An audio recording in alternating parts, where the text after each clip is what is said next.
Nehemiah chapter 13.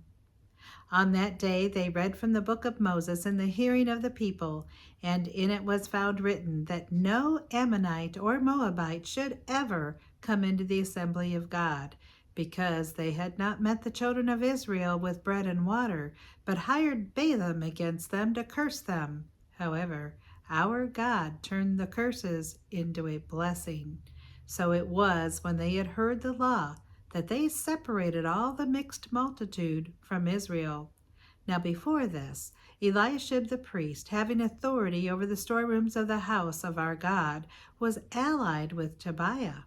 And he had prepared for him a large room where previously they had stored the grain offerings, the frankincense, the articles, the tithes of grain, the new wine and oil, which were commanded to be given to the Levites and singers and gatekeepers, and the offerings for the priests.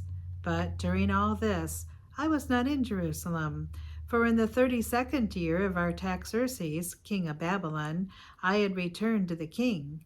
Then after certain days I obtained leave from the king, and I came to Jerusalem and discovered the evil that Eliashib had done for Tobiah, in preparing a room for him in the courts of the house of God, and it grieved me bitterly. Therefore I threw all the household goods of Tobiah out of the room. Then I commanded them to cleanse the rooms, and I brought back into them the articles of the house of God, with the grain offering and the frankincense.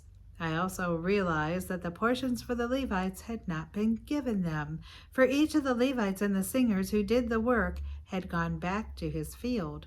So I contended with the rulers and said, "Why is the house of God forsaken?" And I gathered them together and set them in their place. Then all Judah brought the tithe of the grain and the new wine and the oil to the storehouse. And I appointed as treasurer of the storehouse Shelemiah the priest, and Zadok the scribe, and the Levites, Pedaiah, and next to them was Hanan the son of Zakur, the son of Mattaniah. For they were considered faithful, and their task was to distribute to their brethren. Remember me, O my God, concerning this, and do not wipe out my good deeds that I have done for the house of my God and for its services. In those days I saw people in Judah treading wine presses on the Sabbath, and bringing in sheaves, and loading donkeys with wine, grapes, figs, and all kinds of burdens, which they brought into Jerusalem on the Sabbath day. And I warned them about the day on which they were selling provisions. Men of Tyre dwelt there also, who brought in fish and all kinds of goods, and sold them on the Sabbath to the children of Judah and in Jerusalem. Then I contended with the nobles of Judah and said to them, "What evil thing is this that you do, by which you profane the Sabbath day? Did not your fathers do thus? And did not our God bring all this disaster on us and on this city? Yet you bring added wrath on Israel by profaning the Sabbath." So it was at the gates of Jerusalem, as it began to be dark before the Sabbath, that I commanded the gates to be shut, and charged that they must not be opened until after the Sabbath. Then I posted some of my servants at the gates, so that no burdens would be brought in on the Sabbath day. Now the merchants and sellers of all kinds of wares lodged outside Jerusalem once or twice. Then I warned them and said to them, "Why do you spend the night around the wall? If you do so again, I will lay hands on you." And from that time they came no more on the Sabbath. And I commanded the Levites that they should cleanse themselves, and that they should go and guard the gates to sanctify the Sabbath day. Remember me, O my God, concerning this also, and spare me according to the greatness of your mercy.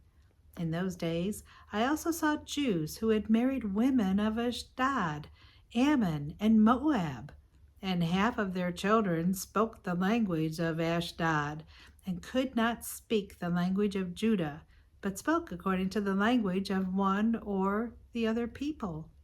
So I contended with them and cursed them, struck some of them, and pulled out their hair, and made them swear by God, saying, "You shall not Give your daughters as wives to their sons, nor take their daughters for your sons or yourselves.